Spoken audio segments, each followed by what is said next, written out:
Roxby uranium mine is where nuclear weapons start. Okay, basically what we have here is we have the first stage of milling. We have these which are called autogenous mills. They basically lift the rock up and the rock falls down and smashes into other rocks, grinding it up into a small paste. But it doesn't finish there, and then the reprocessing, you're left with a mountain of waste. What do you do with the waste? Well, we don't know yet because there's no safe method of disposing of it. We take this liquor and basically settle out any residual solids in it until you end up with a very pure liquid. The liquid is a kind of aqua green in colour, which reflects both the greenish tinge which comes from the the greenish tinge which comes from the uranium, and bluish which comes from the copper sulphate. The process generates a lot of dust and also sulphur dioxide, another 6 inches or 15 centimetres each time. Basically that keeps going, and the walls are being continuously raised around the outside. What's their expenses in perpetuum?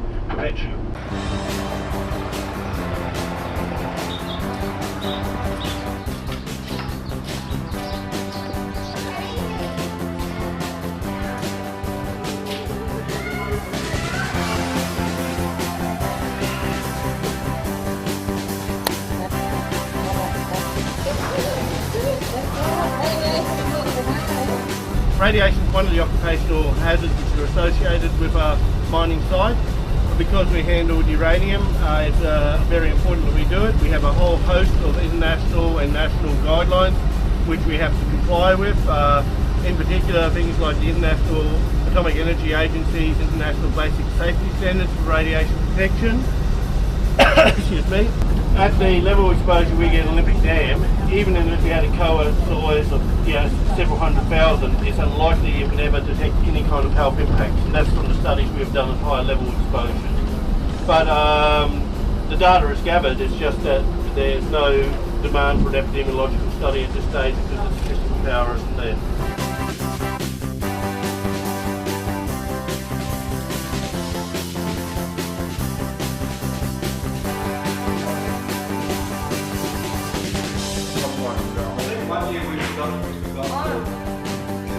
Eating yellow cake at Beverley.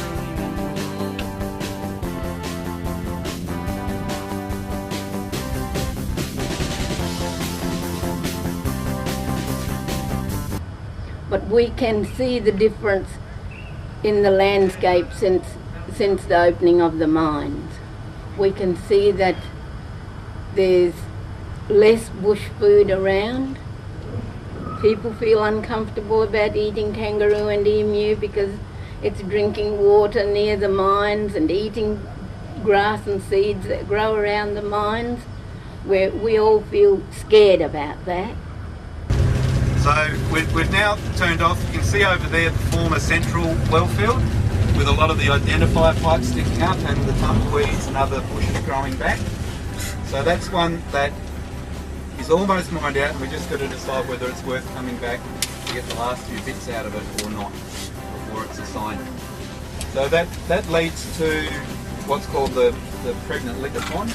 Oh God. That's the name that they use. And the mining liquid, the mining fluid from the well fields comes and goes into that pond first, and then it's pumped from that pond straight into the plant.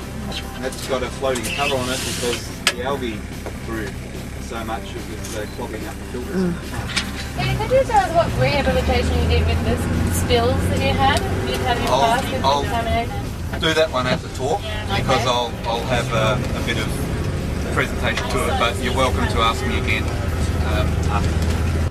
We know what our old people told us about the poisons in Vipaganya and in Arabunna, that's hot springs, because it was steaming up, which it still is. It's steaming up, and they told us then, like I said before, you can touch the water, but don't drink it.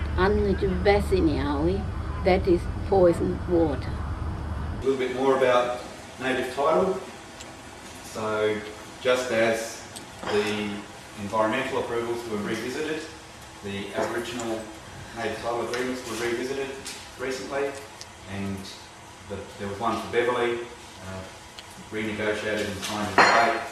4 Mile last year and Beverley North, which is a project immediately north of here, was only signed in the last month or so.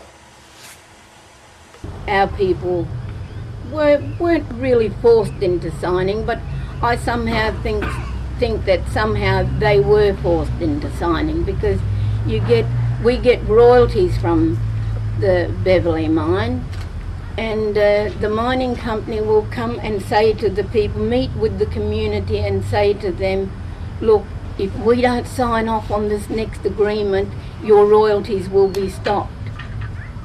Heritage clearance is a requirement of all modern mining, and that's a picture of one of the clearance groups going out to check some areas for cultural heritage issues. And the guys in the orange shirts work for us, and that includes some Aboriginal people as well. When our old people pass on, they leave us in charge of the land, to look after the land. They would say, which meant don't uncover too many things, but look after the land.